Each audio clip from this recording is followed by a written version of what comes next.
Good day and welcome to this week's edition of Tourismus Namibia, where we once again bring you topics, destinations and to the point. Interesting items that we've got, but this week you can see I'm not alone in the studio. With me is Claudia Reiter. Welcome, Claudia. Hi, thanks for having me.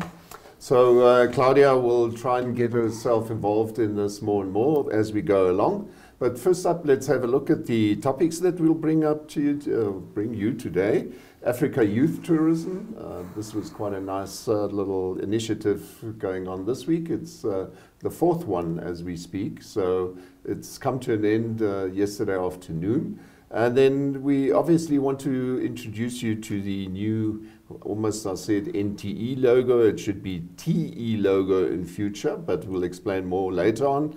Then we'll talk a bit about TOSCO. This is obviously, TOSCO is quite involved with animal protection as part of the Tourism Organizations Trust, and so we'll talk a bit more about that. And after that, we'll look at REST, REST standing basically for Rare and Endangered Species Trust, quite a bit of a development in that regard. And then? Yes, and then we do have the destinations, which we only have one this time, but we'll explain that to you later. The topic here would be the Swakopmund Museum. Yeah, and then right at the end, we've got a very interesting to the point. I spoke to Dr. Helge Kleifeld. He's quite an interesting character, I almost said. He's an extremely interesting character because he's been one of the guys who climbed the Brandberg on its 100th anniversary, but more about that a bit later. First up, we obviously have topics, but before we go there, let me just quickly introduce myself once again. I'm Frank Steffen, as you could see on the screen, and Claudia is my colleague from Allgemeine Zeitung. So topics up next.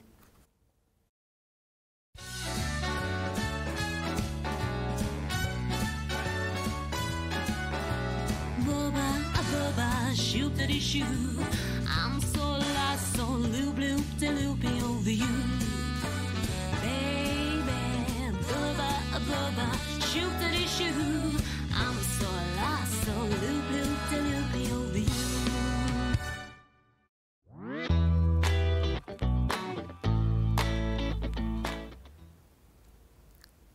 Yeah, welcome back. As we said, topics up first, and the first topic we have this week for you is youth. The Youth in Tourism, I should say Africa Youth in Tourism. It's the fourth conference they have of this sort, the Africa Youth in Tourism Innovation Summit and Challenge, as it is actually called. It was held in the Safari Court Hotel in Windhoek this past week, and the event started on Wednesday already, so that was on the 27th, and it ended yesterday, as we said earlier. The whole point is that 60% of the African population comprises of youth. And it's against that background that the CEO of Africa Tourism Partners, Kwakie Donkor, and the director of the Africa Department at the UN World Tourism Organization, that's the UNWTO, who we also hosted last year, but her name is Elisha Grandcourt. She shared, or they actually shared their thoughts about the importance of the event and events that shaped the International Summit this week. And so the ideas are obviously involving the youth as future custodians of the African environment. And we inserted a little snippet of what they had to say at the end of the video, which Jemima Ndebele prepared for us. Have a look at the video.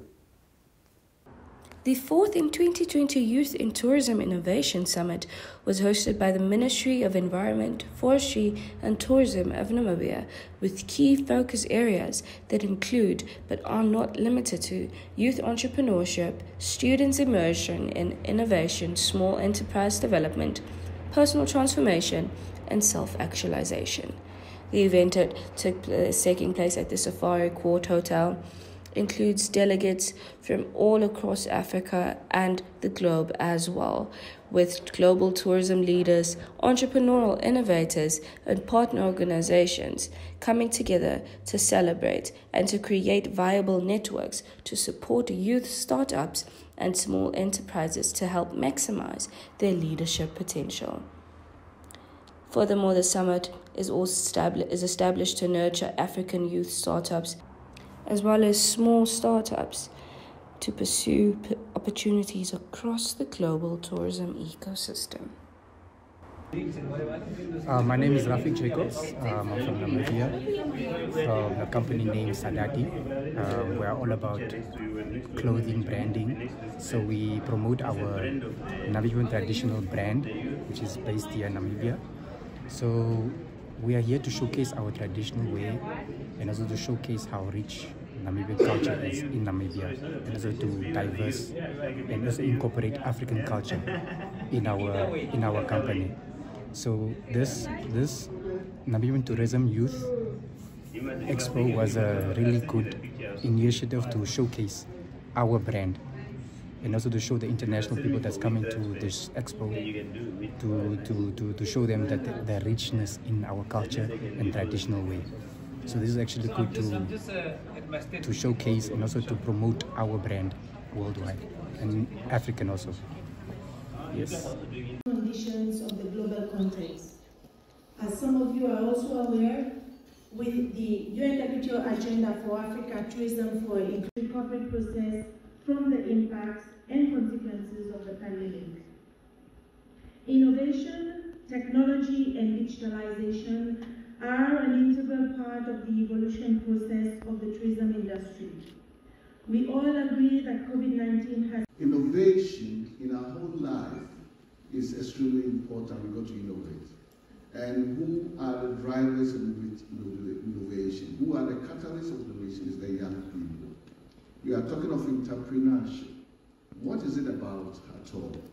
And we want to demystify the concept of entrepreneurship, because sometimes we think that it's something that everyone can wake up in the morning and do. That is not what it's about. That is why we are here.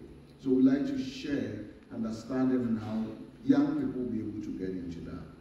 Another important point why we are here today is to make sure that we create market access within the continent through the young people. There is currently what we call the Africa Continental Free Trade Area. And it's something that is like a very big elephant in the room, but it's something that we do every day. We are marketing, we are meeting, and this is a great platform for the young people here to meet and network with other colleagues from other countries. So dear friends, we all know that tourism generates 1 in 10 jobs, representing an important leverage for job creation, as well as a window for innovation and digitalization, providing young entrepreneurs with unique opportunities to develop new and sustainable business models and activities in compliance with the achievement of the UN SDGs. Young people constitute the future of the tourism sector and will be key to drive the evolution of the industry and pave the way of its transformation, especially in the renewal global context brought about by the outbreak of the COVID-19 pandemic. Right, and that was the video by Jemima Ndebele. She's part of the My Zone team, but she's actually quite involved with the Allgemeine Zeitung. Actually, she's becoming a fully fledged journalist at a very early stage already. So up next, we want to talk about the Namibia Tourism Expo. Always known as the Namibia Tourism Expo, we have decided to rename it to Tourism Expo. We inserted a couple of pictures for you just so that you have an idea what it's all about. The Namibia Tourism Expo is in the process of being renamed to simply Tourism Expo. So in future we will not speak about the NTE but simply the TE, and there is a good reason why we're doing it. As times change, the way in which we present our events need to keep step with these changes outside, and NMH, as driver of this event, has reached the point where we seriously need to engage with what we always term the 10 degrees south, which in fact implies that the Namibian tourism sector needs to acknowledge the fact that our tourism, as unique as it might be, in the end is part of the bigger picture, i.e. Southern Africa, if not to say Africa as a whole. We are embracing that fact and want to invite tourism operators throughout the region to become part of the Tourism Expo that will take place in Namibia from the 3rd of November to the 5th of November 2022. We will bring you more about these items as we go along in the next few months. because obviously the Tourism Expo is what we work towards throughout the year, and the idea is obviously to give you the opportunity to introduce yourself to the African continent, our continent, if not the world, in fact. So up next, it's you. Yes, so it's regarding the TOSCO Elephant Walk. We can have a look at the following video clip, which was given by the Tourism Supporting Conservation Trust, which is simply known as TOSCO. So TOSCO gave us some feedback recently, and we will show you some pictures as well, and then we'll tell you more about it.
So the group of hikers and some representatives of the Rossing Foundation, they covered the Kunene Elephant Walk. This was through the remote northwestern part of the country between July 5th and July 9th. So what happened in 2021, John Casaona, who is the director of IRDNC, which stands for Integrated Rural Development and Nature Conservation, he and his team of community wildlife wardens undertook a walk, and they mapped the whole route. So this year, TOSCO helped organize the hike, and they also made a fundraiser out of it. So the money was raised and will be used for various projects that will enable the rural communities to live in peace with elephants in remote protected areas, such as in Ongongo, Ochio West, Ombu, Yokangwindi, Othojundu. Let me quickly help out sorry. there. Yokangwindi, and then Odondundu, as well as Okangundumba, name there as well, yeah. And then Omatendeka. Yes, correct, thank you. So the chief of the area and the chairperson of the conservancy, they joined the group for dinner, and then they were able to have some productive conversations about the challenges and what the communities actually need just to stay with elephants in peace. And yeah, I think it's quite a nice basically, initiative that they've got going there, because let's face it, at the end of the day, it's all about the northwest of Namibia, where we time and again speak about on the show as well, where elephants and the desert adapted lions obviously have to somehow meet reality in terms of ever decreasing space for living. yes, exactly. So I think it's good that TOSCO gets involved there, because TOSCO is obviously that part of the tourism industry that really at the end of the day gets all these tourism players together, and then they jointly hopefully promote making sure that these elephants still have space to live. Correct. So I think it's a great initiative, this, and surely something that even more of us could possibly support. Yes, definitely. And I think they also said that they will be having a walk next year again. So I'm sure if one would follow TOSCO, you could also always just exactly. join that And you've next seen year. the video earlier, so maybe just keep it in mind. We'll certainly keep it in mind to maybe raise some awareness earlier. TOSCO has got us on their map now as well. I see that they've started sending us information. Okay. So hopefully we'll give you a earlier heads up than we've now done. Yeah. So then we have the REST Foundation. So what happened here is the Nankuze Foundation, they have recently filed an emergency application in the Supreme Court to prevent the Ministry of Environment from removing and relocating several endangered birds, which are currently in the care of the protection of REST. REST standing for Rare and Endangered Species Trust. So the matter was adjourned to August 11 for a hearing before the SADC court. The birds involved are a breeding pair of Cape vultures, 2 raptor eagles, a Bateleur eagle, the African hawk eagle, a pale eagle owl, and a spotted eagle owl. So the Cape vulture is the most endangered vulture species in Namibia, and the pair which they have there at rare is the only captive pair which they have in Namibia. And to top it off, they also are the only breeding pair. So at the moment, they actually have an egg. And they say that it's very hard to transport the egg, not to be damaged, and for it actually to still be able to hatch. So what REST did, they recently decided to leave the bird in the care of Nankuse, because REST will cease its operation in Namibia. So the reason for this is that the Ministry of Environment, which had they apparently repeatedly obstructed and harassed the trust, so they weren't able to do their work properly, basically. So yeah, I think just to speak about it, we actually in the Allgemeine Zeitung we actually published an open letter by Isaac Smith, who most of you know already. Isaac Smith being the head of DELRA, Desert Adapted Line and Human Relation Aids. And he was totally distraught, I almost want to say, when he contacted me the first time, because he says this really can't be. I mean, it's not only about whether the egg gets damaged. That's obviously the end result. The thing is, the more you disturb the breeding pair now, the more that the chances of the egg not hatching is there. Yeah. But it's not only that, it's really about the fact that, and I actually tried to get some reaction from MEFT as well, because as far as I'm concerned, the Ministry of Environment owes us an answer. You can't on the one hand tell me, yeah, but it's not right that these animals are kept in cages and whatever at Nankuse, and I've been there, I've brought you videos before, you can see that they're actually geared for this sort of thing, telling us that the cages are too small and this and that and another. And then by the same token, you as MEFT approve of elephants being transported over to Dubai into a zoo. Correct. Now, where's the difference there? Then if you want to have that as an argument, then you need to be consistent in your argument. Correct. Don't today argue this way and tomorrow the other way, simply because you've had your to and fro's between REST and Nankuse or whoever. That's the old story about Namibia. We need to have concepts, and once we have them, then stick to those principles. Don't sometimes apply it this way and the next time you go into another thing. And so I totally agree in this case where REST has been in existence for a very long time, and they've always concentrated on animal types that are not the normal run-of-the-mill conservation sort of ideal pictures, because people prefer lions, they want rhinos, they want elephant, all the big stuff. But REST has always concentrated on those animals that do not typically draw the necessary attention. And so I find it a bit of a shame that MEFT is playing, as far as I'm concerned, a bit of an unfair game in that one. Yeah, I think as well what they said is that, because I know Nankuse and Rare actually obtained for a license to transport the animals, but they never got a reply from MEFT, and then MEFT said that they will be transporting the animals, but Rare and Nankuse are not sure if they are capable of transporting the animals in a safe way. So what the speaker from the Ministry of Environment said is that they concluded or they put together a team which is actually capable, but Rare is just not believing that, and he says that Nankuse is not able, or they are not allowed, basically, to transport the animals simply because they are not in their care. So it would only be Rare who would be allowed to transport them. To ask for a permit in the first place. Yeah. But apparently the environment, the Ministry of Environment, they never replied to the application which they give in. So it's a to and froing, and it's a bit of a shame, because at the end of the day it's about the animal and not about personal egos. Anyway, those were our topics for today. Up next is Destination.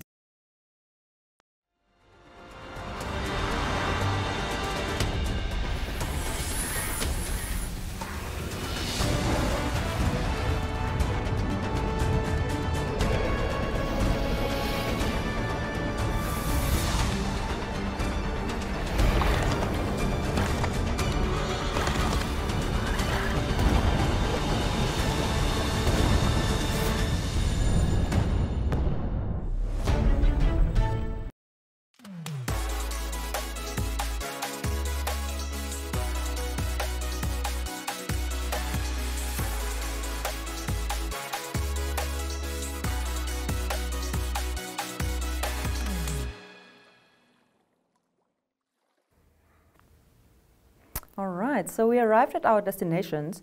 So this time, usually we have two destinations, but this time we only have one.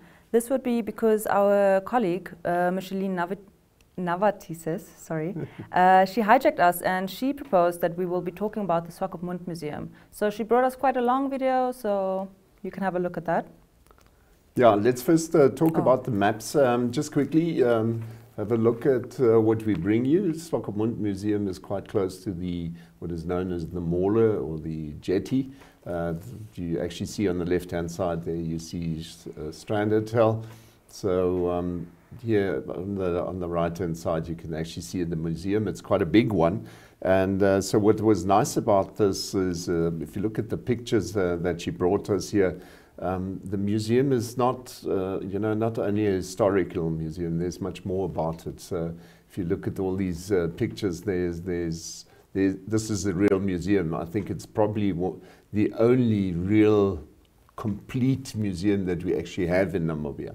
So it doesn't stop at just one item goes on.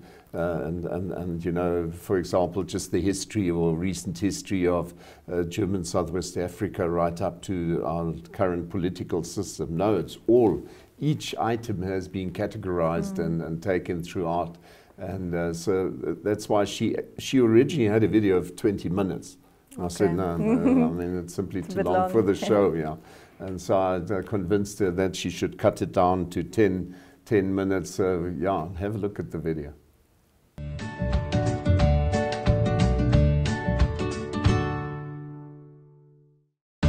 Welcome to the Swakopmund Museum. Please come inside. Let me start off here at the entrance. We've got an exhibition from the former Hansa Brauerei, the brewery that used to be operational in Swakopmund.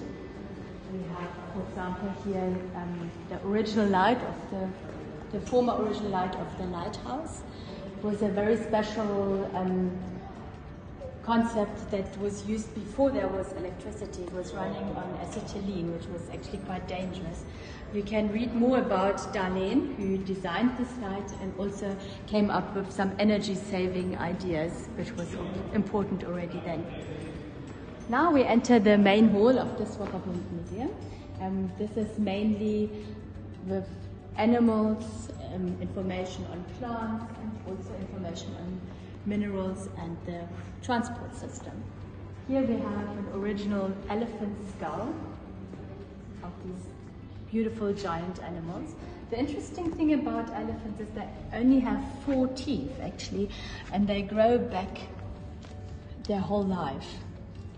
So you can see that very nicely on this sample. Then we've got very special exhibitions here by Horst Bachan, a unique, one-of-its-kind bird's egg collection. And here you can see a collection about insects. It teaches people about biodiversity, about the importance of insects, how we humans utilize them. These are all Namibian species, and it gives information on what different people in Namibia use these animals for. We have some snakes here and some birds' nests. So that could help you maybe if you have bird nests in your garden to identify what bird might be around. We call it the animal island. You can get so close to animals that you would never be able to in the wild. You can see, for example, an aardvark, which you normally don't really see very often. You can see how big an ostrich is and wonder at the little chicks.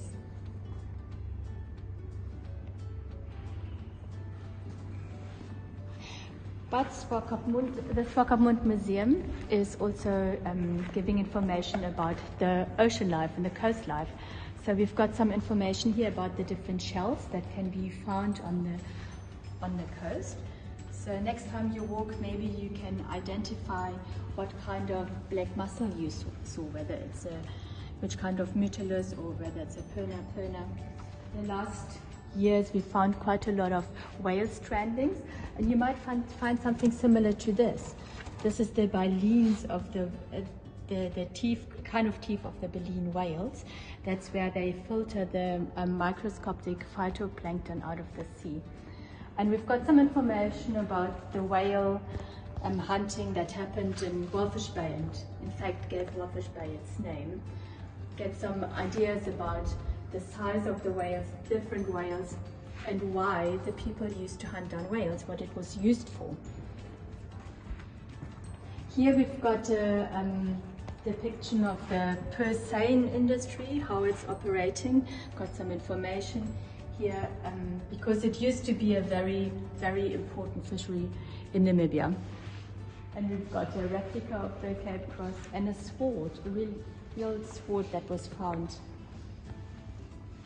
in Swakopmund.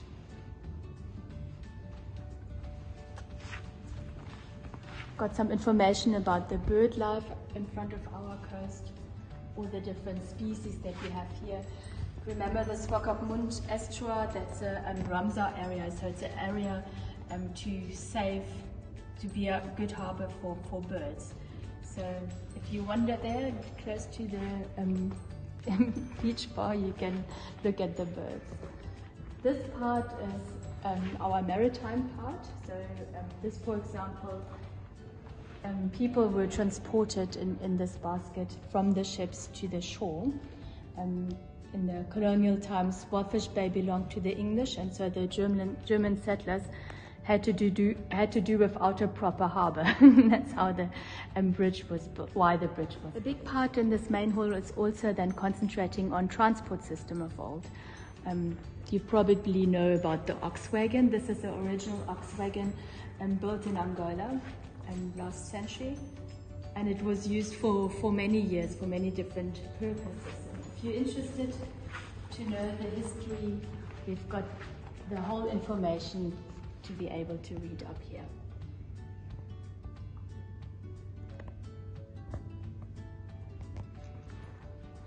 And then you've got this beautiful diorama showing how many oxen the ox wagons needed to go through the thick sand of Namibian interior.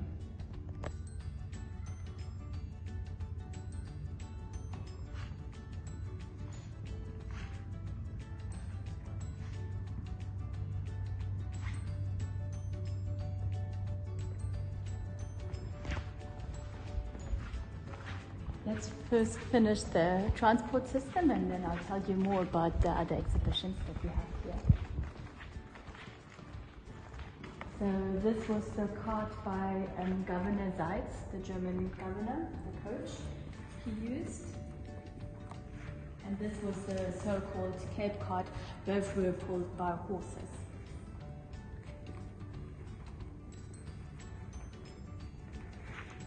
We've got information here about the first planes in Namibia, and then also about the camel riders. It was used for the police, and this is an original saddle that was used for the camels. And this was before the times of 4x4. You had how many people? And let's go on this old Land Rover. This Land Rover was in fact the car of Dr. Alfons Weber, who started the Swakopmund Museum. Very interesting also is this fossil collection. If you, for example, if you are close to Racing Mountain, you are able to find these shells that look very differently. Those were the ancestors of the current ostrich. A big variety of them. And there's also, if you, especially around Palkies and so on, I'm sure you would find some of these shells or pieces of it. That's fossil. It's fossils of a kind of oyster, prehistoric oyster. Here are some beautiful stones and minerals to look at. They were all found in Namibia. Most of them that we can see here are from the Tsumeb mine.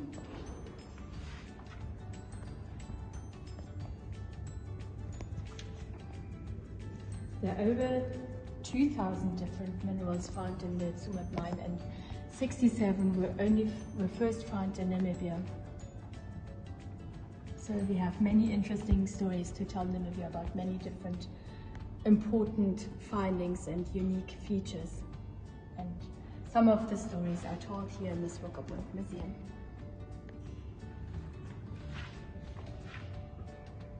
Here are the sand roses, which you find in Swakopmund on some of the urban, especially around my fall.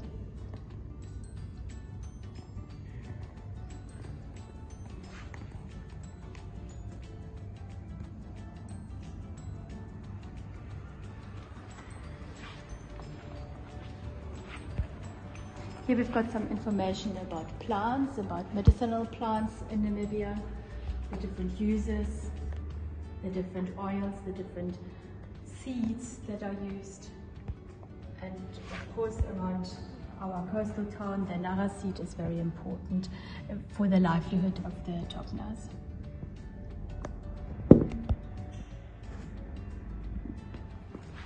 Also around Swakopmund you will find lichen, a very interesting plant. It's a combination of a bacteria and a fungi.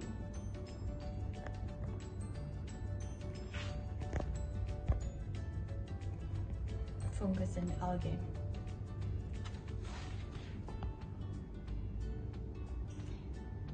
And they even can, if you're lost in the desert, you can see by the color of this dirt, of the type of the lichen, you know which direction would be east and west. Some beautiful plant specimens that can be found in Namibia. The most intriguing plants to botanists is the Welwitschia mirabilis, because it was before the conifers and the deciduous trees separated. It's a plant that can get really, really old. It actually has only 2 leaves. You wouldn't imagine if you look at that picture that it's just 2 leaves that grow their whole life.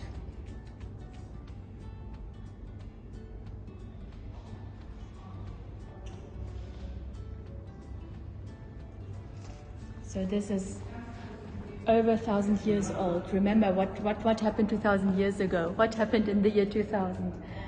If this Welwitschia could talk, she would tell us. Now we are entering the part of technical objects. Interesting, especially for small and big boys, is this model car exhibition.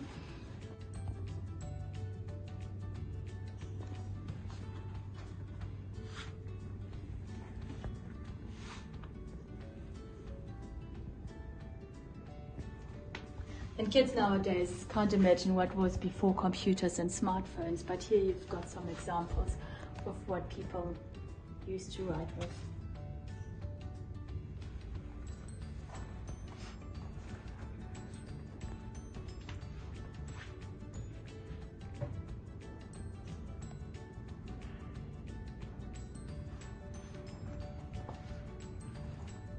And this huge thing here was a water pump that pumped the water for the Swakopmunders. We used to have really brackish water. It was so salty that if Swakopmunders went inland, that they even put salt in their coffee because they were not used to normal fresh water. This is the Devil's Claw exhibition. You can open the drawers and have a look inside. Here, for example, you can move the magnifying glass to get more detail on the dung beetle, because they live in the area where devil's claw are harvested. You can listen to the story of the people that live in the area. The process from the devil's claw to dried pieces, and then it's cut, ground and sold as tablets mainly in Europe.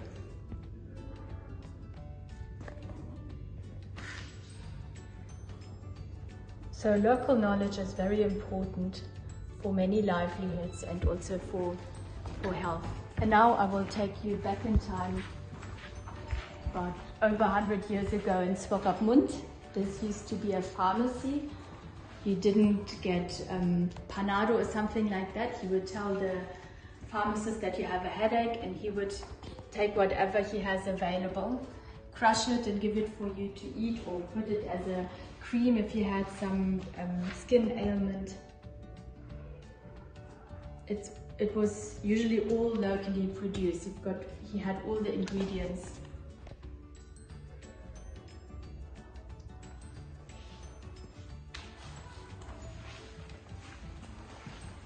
Then we have the old dentistry, and always when I step in here, I'm so glad that I didn't live in the times. Here there was a foot-pedaled dental pedal drill.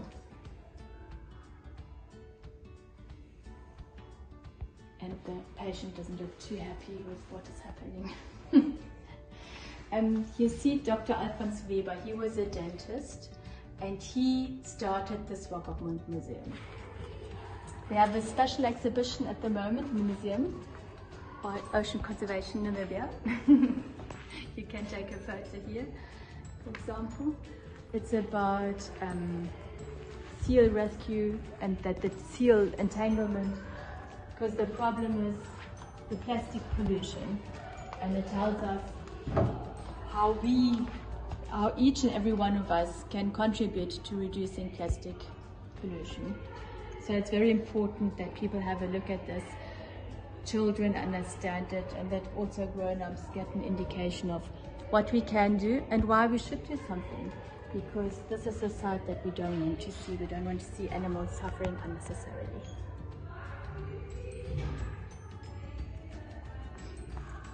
In this hall, we often have lectures and talks. This is our Swakopmund exhibition. It was inaugurated 2017 with Her Worship the Mayor. It gives the history about when Swakopmund was founded, what happened in the development. So if you want to know more about your own town or the town you're visiting, have a look at this exhibition. We will have an extension to this exhibition to be opened in August, because that is when Swakopmund is turning 130 years old. And we realized that there's a gap in the Swakopmund Museum, that we don't have much information about the dark sides of Namibian history, and it cannot be neglected. It needs to be addressed.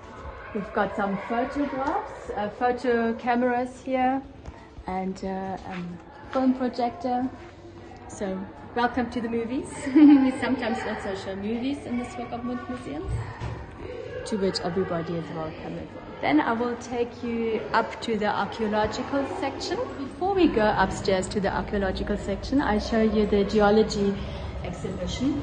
The topic about it is actually, the theme is geology underlies everything, because the geology is about the stones and the minerals that make everything up, the geosphere, as opposed to the hydrosphere, the ocean and the rivers that we have in the biosphere, the living animals on the land, and the atmosphere, which is the air. Here you can also see fossilized woods, fossilized wood, petrified wood. These used to be trees that are now only looking like stones. Got some information on all the different mines in Namibia, because this is changing in development as we go by. Then here's some information about the marine and terrestrial diamond mining. So this was a diamond factory many years ago. Another type of mining is the salt mining that is happening big scale in Walfish Bay and also in Swakopmund. And maybe you've seen these salt crystals along our coast. And then small scale mining is very important for the livelihoods of many people, especially in the Orongo region. So that is an important topic that needs to be addressed as well.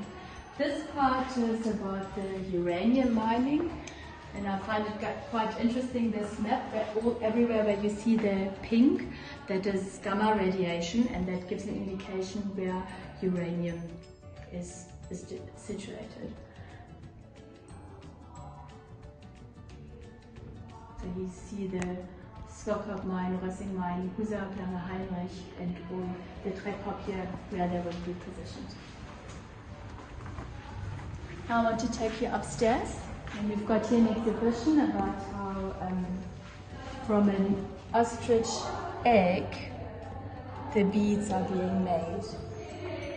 If you follow the path here, you can see.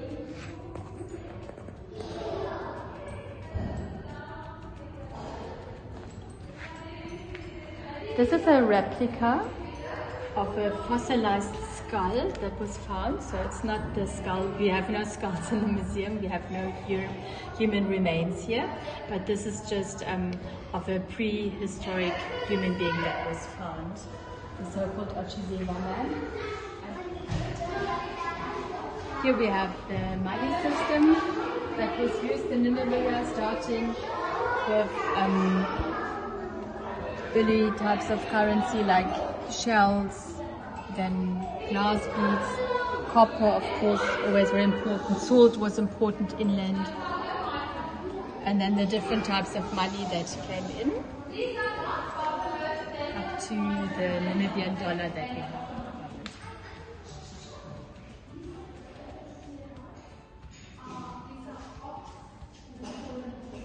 And I hope you enjoyed it, and I hope that many visitors come to the museum. Thank you. Right, and that was the video. Like I said, quite a complete tour. It was actually even more complete tour. Like I said, originally 20 minutes, but obviously we can't have such a long show. So up next, we've got To the Point.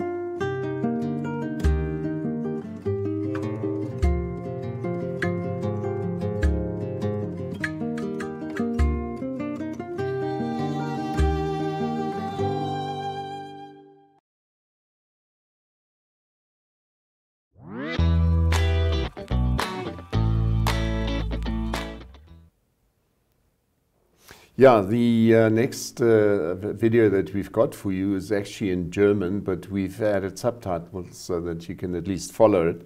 I spoke to Dr. Helge Kleifeld. Now, Dr. Kleifeld is a historian geologist and the head of the Library and Archives division of the town of Mönchengladbach. Some of you might know it because of soccer and no more. He's actually retracing the footsteps of Professor Ernst August Gries, who spent time in Namibia during the years 1911 to 1938. And we once reported about him in our newspapers, and that was when in 2018 he climbed the Brandberg Mountain. And the reason was simply, it was the 100th anniversary of the first ascent by Professor Gries, and another two people, Reinhard Mark and Georg Schulze.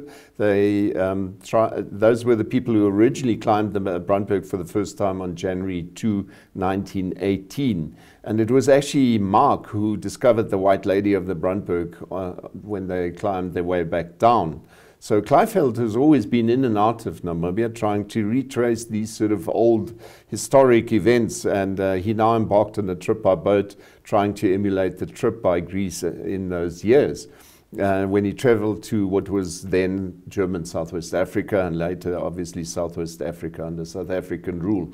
So I had a bit of a conversation with him. Just have a look at the video.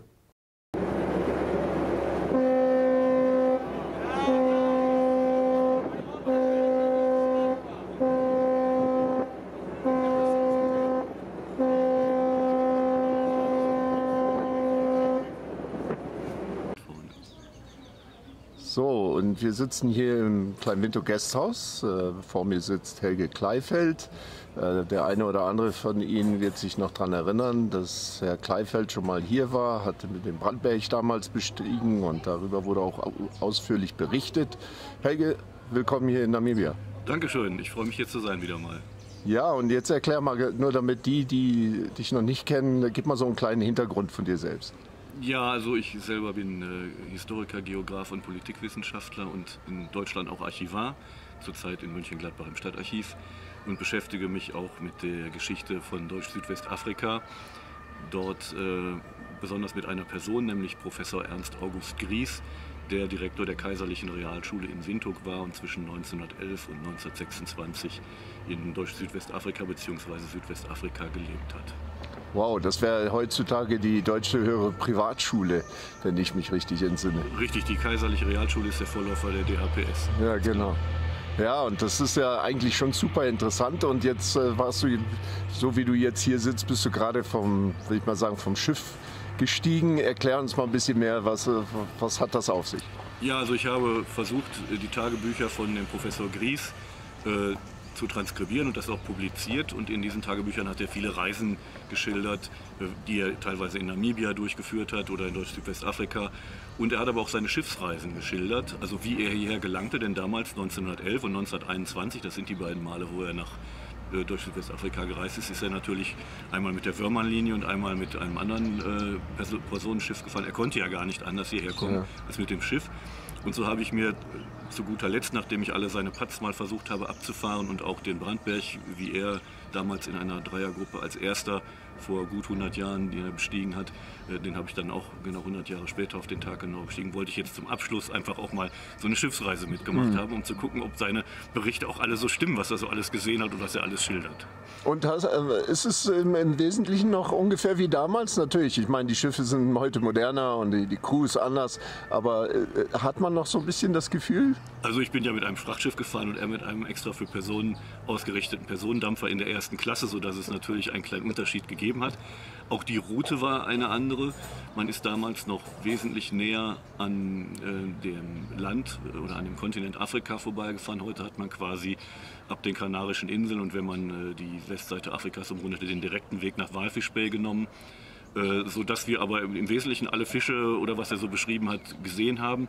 Nur war unser Schiff auch etwas schneller, sodass die Haie nicht mehr um das Schiff herumspielen konnten, weil wir einfach zu schnell waren. Wir sind teilweise mit 30 km/h oder 15, 16 Knoten durch die Gegend geschippert und da kommen die Fische nicht so lange mit. Delfine vielleicht noch ein paar Minuten, aber dann... Ja, die Spielerei dauert nicht zu lang. Dann verschwanden die auch, genau, richtig. Ja. Und was sind so die Highlights dieser Reise?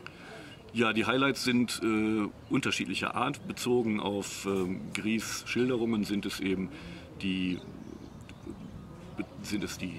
Tiere, die man sehen kann, fliegende Fische, Haie, Wale und Delfine. Man erfährt die Veränderung des Klimas von Europa nach Afrika über den Äquator hinweg. Gries fand es damals ganz besonders interessant, dass man am Äquator keinen Schatten wirft. Das ist uns heute zwar allen vollkommen klar, aber er war ja noch nie in so einer Gegend gewesen. Ja. Und das schildert er in seinem Tagebuch. Genauso wie er dann schildert, dass ab einem gewissen Zeitraum kleine Propeller in seiner Kabine aufgestellt worden sind, die Wind erzeugen. So nennt er sie und er meinte Ventilatoren, die uns heute auch bekannt sind. Das war die eine Sache, die sehr interessant war auf der Reise. Die andere, die mit Gries eigentlich weniger zu tun hat, war, dass man auf dem Schiff kein Internet hat, kein Telefon, kein Fernsehen. Und das ist natürlich für jemanden, der aus einem schnelllebigen Europa kommt, auch für mich jedenfalls war es eine angenehme Erfahrung. Und aber auch eine Umgewöhnung, oder? Nein, das war keine Umgewöhnung. Ich wusste es und ich hatte reichlich Beschäftigung mitgenommen. Ich habe sogar meinen E-Bass mitgenommen zum Üben. Den habe ich dann hinterher einem Passagier geschenkt, der nicht einem Passagier, sondern einem Crewmitglied, der Heavy-Metal-Fan war, so wie ich. Und das war ein ganz billiger Bass. Den wollte ich eigentlich hier in Namibia verschenken, aber weil wir da so eine kleine Session gemacht haben auf dem Schiff und er mir einen Verstärker zur Verfügung gestellt hat, wo ich laut üben konnte, habe ich gesagt, gut, dann nimm du doch den Bass, wenn du Interesse hast. Dann bin ich ihn los. Und ich hatte genug zu lesen dabei. Nein, das war nur erholsam. Nur erholsam, ohne diese ganze Geschichte mit den SMS und Telefon und E-Mails und was nicht alles. Und wo habt ihr unterwegs angehalten? Ja, wir sind losgefahren in Antwerpen diesmal, da bin ich zugestiegen. Dann hatten wir einen Halt in Leixos, das ist der Hafen von Porto in Portugal. Da blieben wir 2 Tage und sind dann auf direktem Weg nach Walfish Bay gefahren. Der Frachter ist dann weitergefahren, es ist also die MS Blue Master 2. Unter der Flagge der Marshallinseln fuhr sie mit einer polnischen Crew, vor allem polnische Offiziere und dann die Matrosen gemischt aus Ukrainern, Georgiern, Philippinen und 2 deutsche Touristen waren quasi dabei. Mehr als 2 Touristen konnte er ja nicht mitnehmen. Die 2 Deutschen, war es einmal du und wer noch? Das war Otto Wilhelm Held aus Minden, der Unternehmer ist und im Kiesgeschäft tätig ist und der, so hatte ich das Gefühl, auch gerne mal ein paar Wochen seine Ruhe haben wollte. Tatsächlich. Entgegen dieses Vorhabens hat er allerdings ein Satellitentelefon dabei, weil er letztlich ja Unternehmer ist und so ganz abgeschnitten wollte er doch nicht sein, aber er hat es, glaube ich, auch sehr genossen. Ja, das ist mal was ganz anderes, ich meine, seien wir ehrlich. Musstest du dann mit anpacken oder hattest du wirklich nur Urlaub? Nein, wir waren einfach Passagiere. Ich war in der Kabine des 4. Offiziers untergebracht, Otto Wilhelm in der des Eigners. Das waren die beiden freien Kabinen, weil man für diese Reise, die dieses Schiff macht, offensichtlich keinen 4. Offizier braucht. Das fängt wohl damit ab, ob die wirklich Übersee fahren oder ob die ihre Routen, festgelegten Routen haben. So genau habe ich das nicht verstanden, was die mir erklärt haben, warum. Und wir haben in der Offiziersmesse gegessen, wurden vom Steward auch mit bedient. Wir konnten den Officer's Day Room nutzen, wir konnten den Sportraum, den es gab, nutzen. Habe ich auch gemacht, mit dem 1. Offizier und einem Matrosen viel Tischtennis gespielt. Hatte ich schon 20 Jahre nicht mehr, also jeden Tag besser geworden quasi. Die Matches gingen aber eigentlich immer unentschieden aus, war auch gut so. Und wir wurden behandelt, als wären wir in der Crew, mussten aber gar nichts tun. Ne? Wir hatten das Recht, auf die Brücke zu gehen, es sei denn, es waren irgendwelche Manöver wie in den Hafen einfahren oder irgendetwas Schwieriges wäre aufgetreten, dann hätte man uns sicherlich gesagt, so jetzt geht mal zur Brücke. Genau. Aber grundsätzlich konnten wir immer auf die Brücke, die freuten sich sogar, weil die Brückenwache nicht immer das Interessanteste ist, wenn nichts passiert. Dann kann man sich gut unterhalten, ja. Genau, und dann durften wir sogar aufs Deck vorne am Schiff, war also noch ein kleines Deck und das war eigentlich auch der einzige Ort, wo wirklich Ruhe war. Ansonsten hörte man tatsächlich auf dem Schiff immer und auch in seiner Kabine immer den Motor. Diese Nebengeräusche wie den Motor oder die zentrale Lüftungsanlage. Wir hatten also eine Klimaanlage, die auch gut gearbeitet hat. Wir hatten es nie zu heiß in den Kabinen bei dieser Fahrt jetzt zu dieser Jahreszeit. Und auf diesem Vordeck war halt wirklich dann absolute Ruhe und das war schon erholsam. Man konnte nur nicht bei starkem Wind. Ja, ist sehr klar. Ja. Und das Schiff selber, welche Tonnage redet man da? Das Schiff hatte, glaube ich, 16.000 Tonnen leer, also ohne Fracht, wenn ich das richtig in Erinnerung habe. Und hat einerseits Massengut in den Bauch des Schiffes laden können, andererseits auf dem Deck dann Container gestapelt, mit 4 Kränen ausgestattet und dann eben der Einheit, wo die alle lebten, wohnten und wo die Brücke sich befand. Ja. Und die Fracht wurde dann gelöscht in Walfish Bay? Ja, also es ging hin und her, muss ich sagen. Auch die Abfahrt ging ja etwas später los. Ich bin am 28. an Bord und am 1. sind wir erst aus Antwerpen raus, weil jeden Tag kommen irgendwie neue Orders und es ändert sich da täglich was. Und man kann da fragen, wie man will. Die sagen immer nur, ja, wahrscheinlich werden wir das und das tun. Und dann, wenn es dann soweit ist, dann wissen wir, dass wir das und das tun. Sodass ich also 3 Tage in Antwerpen an Bord war. Und eigentlich noch jeden Tag Stadtgang hattest. Ja, hätte ich machen können, habe ich aber keine Lust mehr zu gehabt, weil ich in Antwerpen vorher schon ein paar Tage gewesen war. Und dann habe ich mir das da mal in Ruhe angeguckt.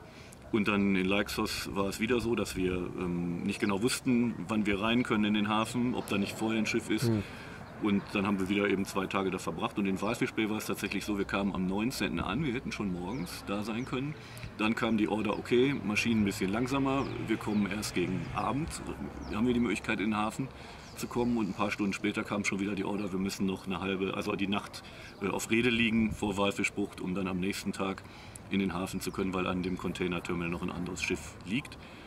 Und in dieser Zeit kam wiederum die Order, dass sie dann nicht mehr nach Durban fahren, sondern erst noch in Cape Town anhalten. Also das ändert sich das wirklich, die ganze Zeit. Sie fuhren dann also nicht weiter wie ursprünglich nach Durban, sondern dann nach Cape Town und dann nach Durban und dann. Das ist eigentlich schon ein bisschen so ein Nischengeschäft für diese Art Kleinlaster. Ich habe mich gefragt, was die mit den Passagieren, was sie damit machen mit dem Geld, wenn man sich mal überlegt, wie viel Geld diese Fracht ausmacht und was sie damit verdienen und wie viel sie nun an uns verdienen würden, hatten Otto und ich uns auch Gedanken gemacht und auch der Captain konnte uns nicht erklären, warum Passagiere überhaupt mitgenommen werden, aber die machen es eben und wir haben davon profitiert, weil ich fand es eine schöne Erfahrung. Also würdest du es wieder machen? Ich würde es vielleicht nochmal wieder machen, aber ich würde nicht hin und zurück gleichzeitig fahren. Also jetzt fliege ich ja auch zurück. Ja. So viel Zeit hat man dann auch nicht. Aber ich würde nicht wieder an denselben Ort fahren mit dem Fahrrad. Ja, einfach an einer anderen Stelle. Eine andere Tour machen, das könnte man sich nochmal überlegen. Aber an sich muss man sagen, da wir ja auch erwarteten, jetzt irgendwann in Walfischbay anzukommen, noch eine weitere Woche mitfahren hätte auch nicht unbedingt sein müssen. Ja, das dann irgendwann reicht. Irgendwann reicht's, genau. Ja, ich danke fürs Gespräch. Gerne. Und viel Glück noch. Tschüss, ja. Ciao. Right, and that was Dr. Helge Kleifeld, very interesting. And it was actually quite funny because I had to start that video with the hooting and saluting the equator when they passed it.